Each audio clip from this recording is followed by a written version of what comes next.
Presidente, queria começar falando sobre a questão da Eletrobras. A Eletrobras, é claro, a AGU entrou com aquele pedido no STF e falou que a ideia não é pedir para desestatizar a Eletrobras, que isso é uma discussão que deveria acontecer no Congresso. Como que está a disposição do Congresso para essa discussão? Olha, a votação da privatização ou da monetização, da capitalização, como queiram chamar, da Eletrobras, é uma matéria justamente muito debatida no Congresso Nacional. A Eletrobras não tinha capital suficiente para investimento, prestava serviços de péssima qualidade. A relação entre dinheiro de investimentos e de beneficiamento ou valorização da empresa tinha a possibilidade de se corroer em 10 anos. Não é? Então a decisão do Congresso, do ponto de vista, foi acertada. Todos os investidores precisam, claro, de previsibilidade, de segurança jurídica. A nossa preocupação com essa discussão é que arranhões nessa circunscrição de investimentos do Brasil possam ser mal vistos. Né? Então, vamos acompanhar, ver qual é a real intenção do governo em decidir isso no nível do judiciário. Agora, penso que no âmbito do legislativo esse assunto foi bem discutido, votado e transformado numa capitalização que está dando sucesso, vai dar sucesso. E se continuar como está, a Eletrobras daqui a 4, 5, 6 anos vai ser um case como a Vale, como outras empresas que foram privatizadas. O senhor acredita que toda essa discussão em torno de desestatização prejudica, afeta, afugenta os investidores, preocupa de alguma forma? Toda alteração de previsão de investimentos assusta e preocupa, claro. Lógico que cada governo tem seu pensamento ideológico, a sua maneira de se comportar, de desenhar um quadro. Mas é como nós sempre estamos falando ultimamente. O povo brasileiro elegeu um Congresso bem conservador, liberal, e um governo executivo mais do campo progressista. Essa dualidade de pensamentos é quem vai fazer com que essas forças tenham que viver harmonicamente, conversando periodicamente, com muita habilidade, para que o Brasil não perca. Né? Essas questões de rever privatização preocupam. Você pode até não privatizar mais, não propor nenhuma privatização, mas mudar um quadro que já está jogado, definido e com muitas pessoas e com muitos grupos e com muitos países investindo, realmente causa ao Brasil uma preocupação muito forte. E falando sobre a questão do arcabouço fiscal agora, eu queria saber como que o senhor acha, qual que é a sua visão sobre o texto e como que o senhor acha que vai ser a aceitação na Câmara?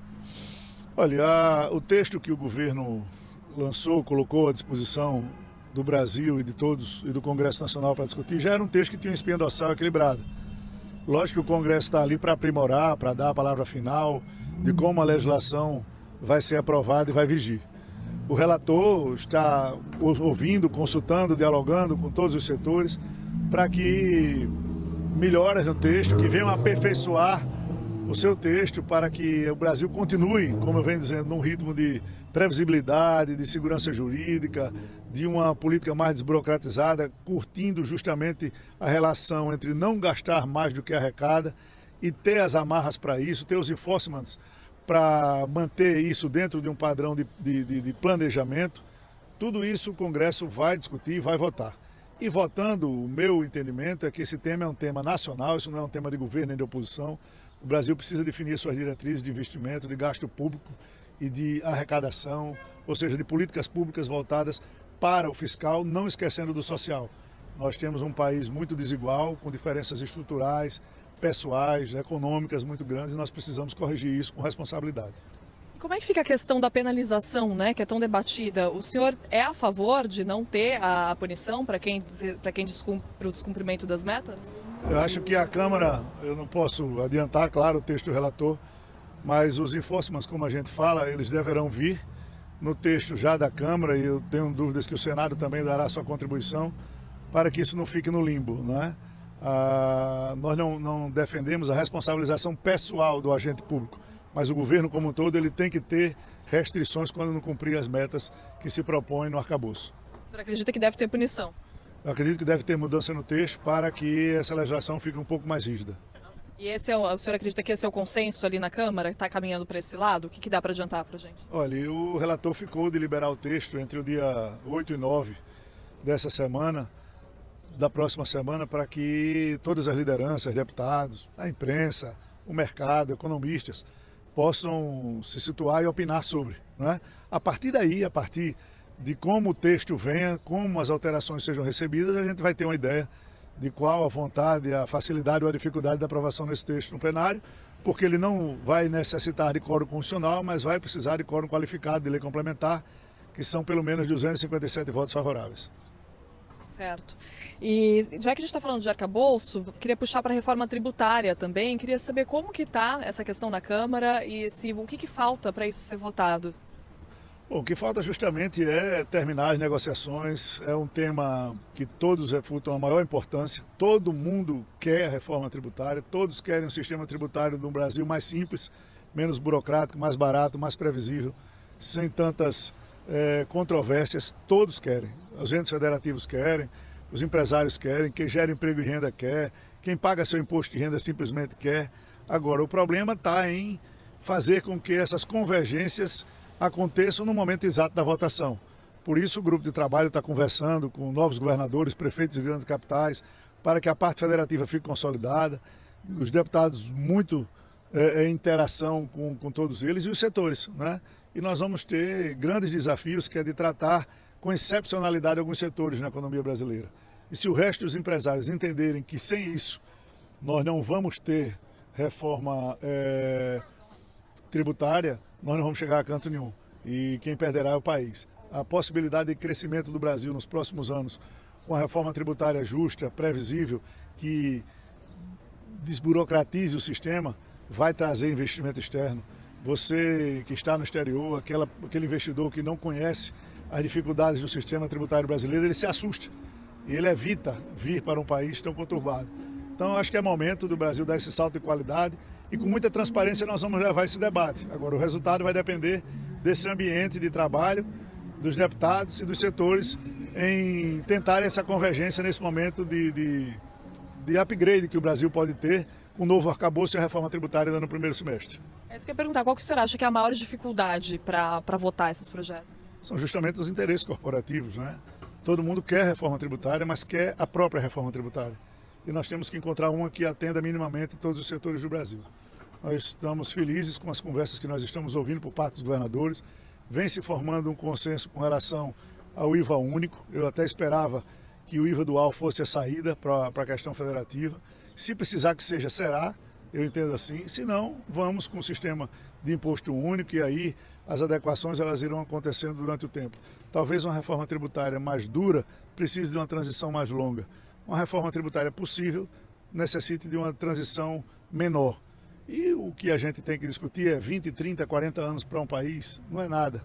O que vai ter é que você vai ter uma previsibilidade de um sistema tributário de arrecadação mais simples. Como é que fica nessa questão a discussão sobre os impostos, sobre aumentar sobre os impostos mais altos, sobre isso ser repassado para os consumidores? Não, a Câmara, nem o Senado, não há no Congresso nenhuma vontade de ter aumento de impostos. Justamente nós temos que ajustar qualquer votação nesse momento, tanto do arcabouço quanto de medidas que irão dar suporte ao arcabouço, como a própria reforma tributária, em ser no máximo neutra. O povo brasileiro não aguenta mais impostos e nós temos que encontrar uma maneira, justamente por isso, de conter os gastos com responsabilidade fiscal para que a carga tributária não venha a ter sobre os contribuintes um peso maior para arcar com despesas que sejam descontroladas. O senhor acredita que seja possível fazer isso com a reforma do jeito que ela está sendo pensada nesse momento?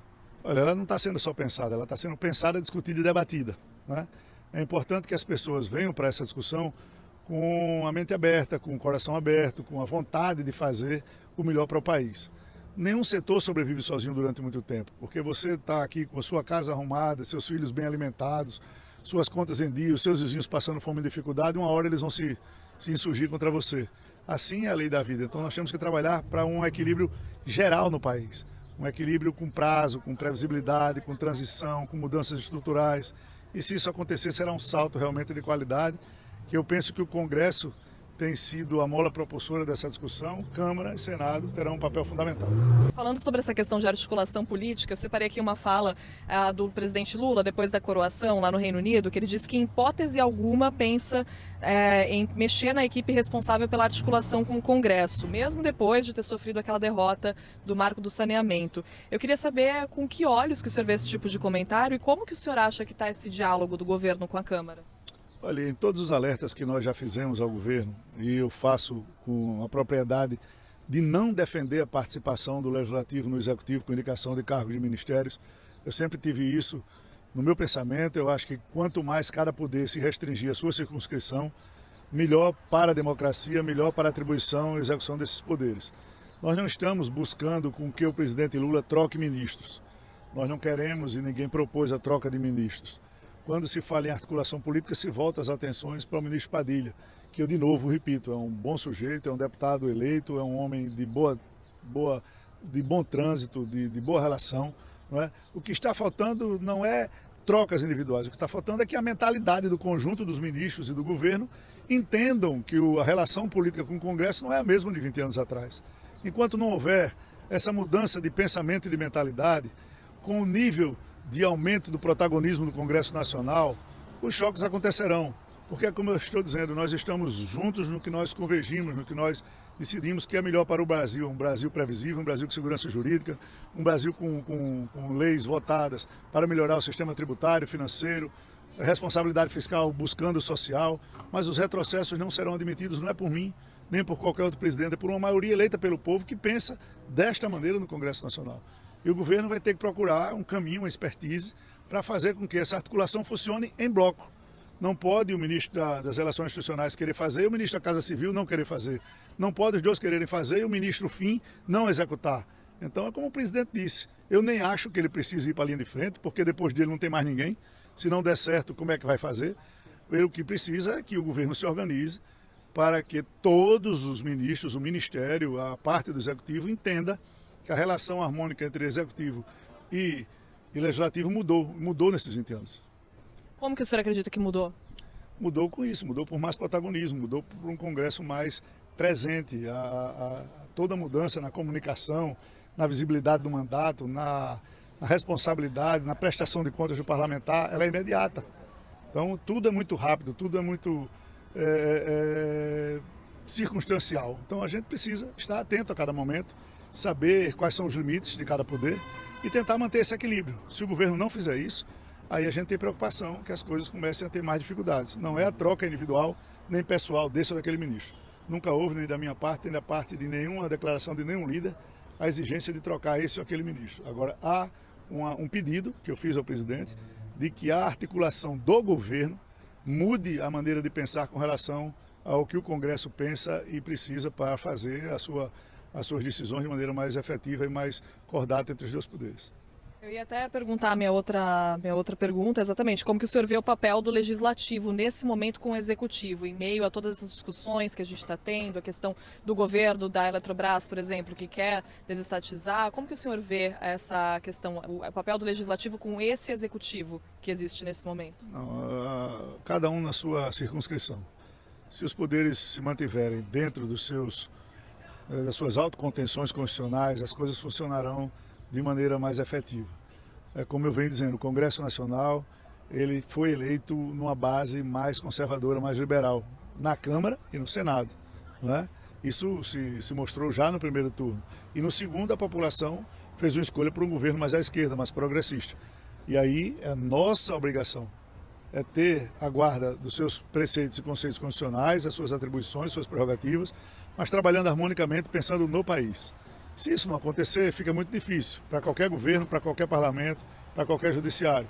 E sempre nós trabalhamos focados nesse sentido, sem nenhum tipo de achaque, sem nenhum tipo de pressão, mas com muita conversa e firmeza nas declarações simples e puras do que o meu plenário, do que o plenário da Câmara dos Deputados, do que a maioria dos líderes, do que o Colégio de Líderes coloca como posicionamento. Se nós não falarmos a verdade, nós não chegaremos a nenhum lugar. Então é preciso que as coisas aconteçam olhando os limites de cada poder. Então o Executivo tem um limite que chega até um determinado momento, o Legislativo da mesma forma. E esses temas que já foram decididos há pouco tempo no plenário das duas casas dificilmente sofrerão qualquer tipo de revertério, de reversão de procedimentos. A gente está falando de desestatização de Eletrobras, de de mudança no Banco Central, isso tudo o senhor acha que não... Como o caso agora do decreto do saneamento, não é? Eu estou em missão em Nova York, mas a Câmara funcionou com os líderes na sua plenitude. Nós já havíamos alertado o governo sobre isso, nós recebemos um apelo da coordenação política do governo de dar um prazo. Os deputados se reuniram com o ministro da Casa Civil e sua equipe durante 10 dias e não avançou. E o entendimento da Câmara é que um decreto não pode revogar textos de uma lei que foi votada na Câmara e no Senado, e aí a gente volta para o início da nossa entrevista. Segurança jurídica, previsibilidade, a ampla discussão de uma matéria dessa que passou pelo Congresso não pode ser modificada por um decreto. Você acredita que o Executivo está invadindo o poder do Legislativo de alguma forma?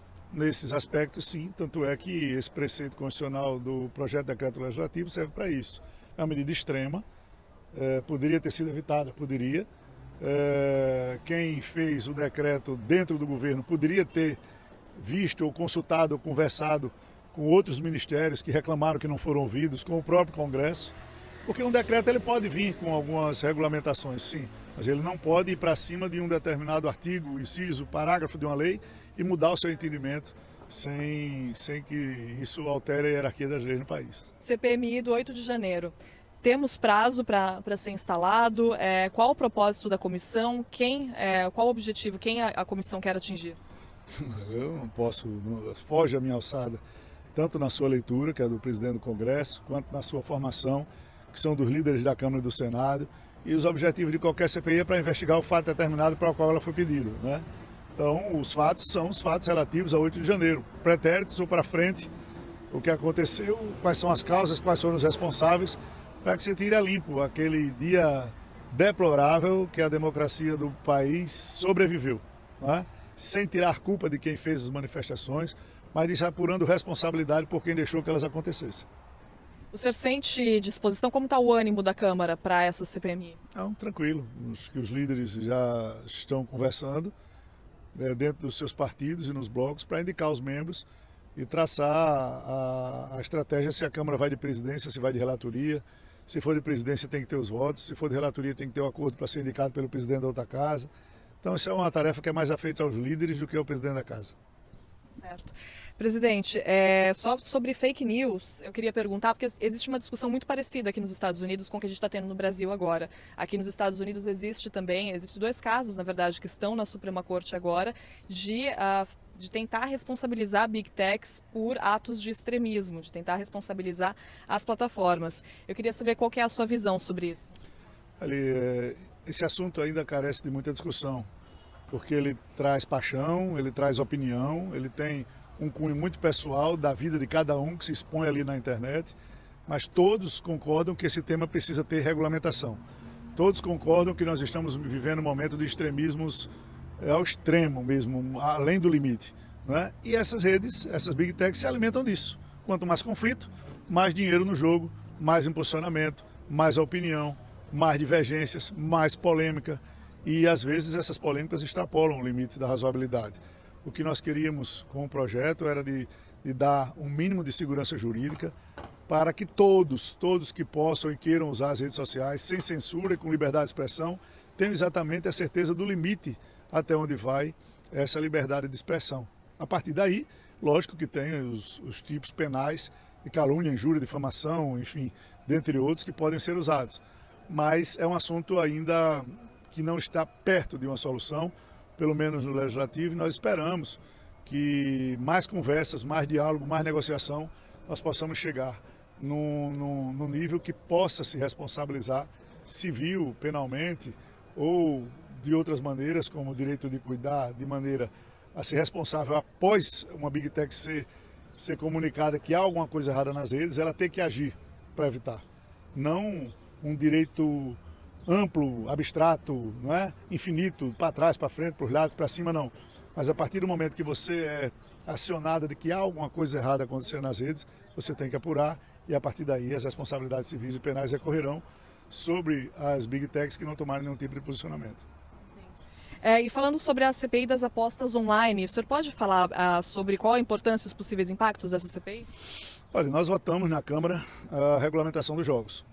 Esse projeto está no Senado, nós esperamos que ainda nesse primeiro semestre o Senado se debruce e aprove, porque todos nós sabemos que os jogos existem no Brasil. Jogo do bicho, TUF, cassino, bingo, tudo existe fora da lei, né? Sem recolher imposto, sem gerar emprego oficial, sem gerar emprego formal. Então nós votamos para regulamentar. Quando você vai para jogos online é muito pior, porque todos jogam, é debitado no cartão de crédito, o dinheiro vai para o exterior, os impostos ficam no exterior, não há nenhum tipo de proveito para o brasileiro nem para o país. E quando essas apostas, além de não terem nenhum tipo de tributo arrecadado, não terem nenhum tipo de emprego gerado, não terem nenhum tipo de benefício para a sociedade no país, elas ainda começam a interferir num esporte que é paixão nacional, modificando o resultado, manipulando o resultado, nós temos que agir. Essa CPI ela é realmente muito importante, porque ela vem pela manutenção da ordem pública.